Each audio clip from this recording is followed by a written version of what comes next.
everyone, welcome to my YouTube channel. In this particular video, let us discuss one more problem related to incidence of tax. Income from business in Kolar. Kolar is in India. So income is arising in India. When the income is arising in India, it is considered as Indian income. So all the three different status will be taxed. Profits from the business in UK controlled from India. So when any foreign businesses are controlled from India, it is considered as controlled income. So all the controlled income, two people will be taxed. One is ordinary resident and not an ordinary resident. So it is a controlled income and two people will be taxed. One is ordinary resident and second one is not an ordinary resident.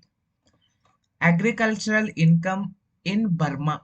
So Burma is outside India. Agricultural income, whatever the earning aspect is outside India, receiving aspect is also outside India. When both are outside India, we consider it as foreign income. And this is foreign income from other sources.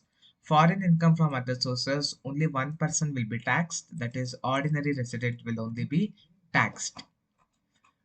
Next, salary received in India for the services rendered in Japan. So income is arising in Japan and completely receiving aspect is in India. So when one of the either aspect is in India, we consider it as Indian income. So 80,000 rupees is Indian income and all the three status will be taxed. 80,000, 80,000 and 80,000. Next. Profits from business in Nepal controlled from India. So when any foreign businesses are controlled from India, it is a controlled income.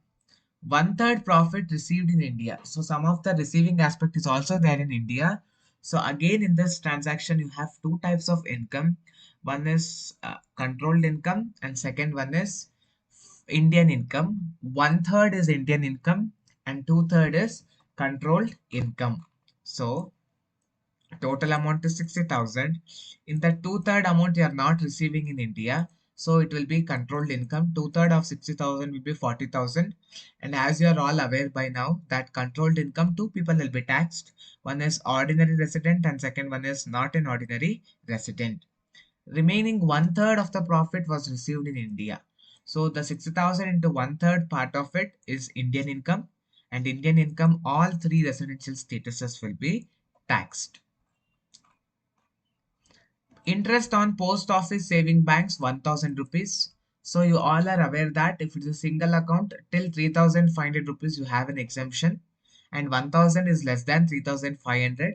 So complete amount will be exempted. So it is an exempted income.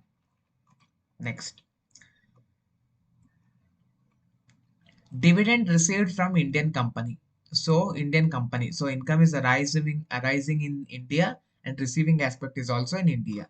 When both are in India, we consider it as Indian income and all the three statuses will be taxed. Next. Interest on deposits with SBI. SBI is State Bank of India, which is there in India. So arising aspect and receiving aspect are both in India. When both the aspects are in India, we consider it as Indian income. And if as it is an Indian income, all the three people will be taxed. All the three statuses will be taxed. Next. Past untaxed foreign income brought into India. So as I've told you that any untaxed income, past untaxed income, it is an exempted income. You will not consider it here. It is a completely exempted income. Next, income from house property in Japan. So arising aspect is in Japan and receiving aspect is also in Japan. When both the aspects are not in India, we consider it as foreign income. So this is income from other sources. When the income from other sources comes, only one person will be taxed, that is ordinary resident. Next. Interest received from a firm in UK, later on remitted to India. So, okay, this transaction I left it out, sorry. Salary received in India for services rendered in UK. So income is arising in UK, but you have received the income in India. When one of the either aspect is in India, we consider it as Indian income. So 40,000 is an Indian income and all the three people will be taxed as it is an Indian income. Next. Interest received from a firm in UK later on remitted to India. So the remitted aspect you have to ignore, I have told. Remitted on the word elle bandru adana ignore madi. So from a firm in UK, so the income is arising in UK and you have received in UK. So both the aspects are in outside India. When both the aspects are outside India, we consider it as foreign income. This is a foreign income from other sources. When the foreign income is there from other source, only one person will be taxed, that is ordinary resident. So only ordinary resident will be taxed. Next, gift in cash from a friend received in India.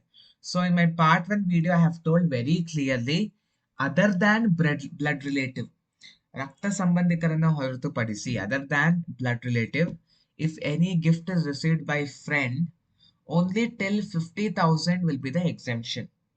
Over and above 50,000, complete amount will be taxable. So here 60,000 is more than 50,000. So complete 60,000 will be taxed. And gift you have received in India, so it's an Indian income. So all the three residential statuses will be taxed. Next. Income from business in Chennai but received in UK. So income is arising in India but receiving aspect is outside India. When either of the one aspect is in India, we consider it to be Indian income. So all the three statuses will be taxed. So now when you add all the columns, you will get the total income. So for ordinary resident, the taxable income will be 5,58,000. For not an ordinary resident, it will be 4,48,000. For non-resident of India, it is 3,58,000. This is how you need to solve the problem. Hope you have understood how to solve the problem. In my next video, I'll come back with some more problems related to incidence of tax. Thank you for watching the video. I'll come back with the next video.